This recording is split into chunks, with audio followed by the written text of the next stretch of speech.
ଶପଥ ନେଉଛି ଯେ ମୁଁ ରାଷ୍ଟ୍ରର ଏକତା ଅଖଣ୍ଡତା ଏବଂ ସୁରକ୍ଷା ବଜାୟ ରଖିବା ପାଇଁ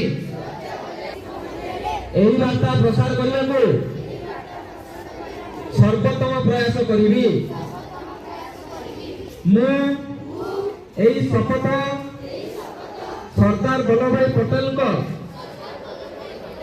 ଦୂରଦୃଷ୍ଟି ଏବଂ କାର୍ଯ୍ୟକ୍ରମ ଦ୍ୱାରା ସମ୍ଭବ ହୋଇଥିବା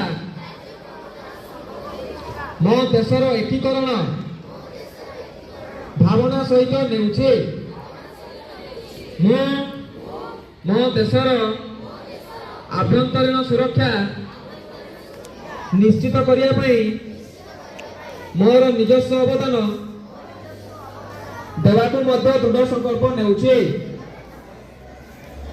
ଧନ୍ୟବାଦ।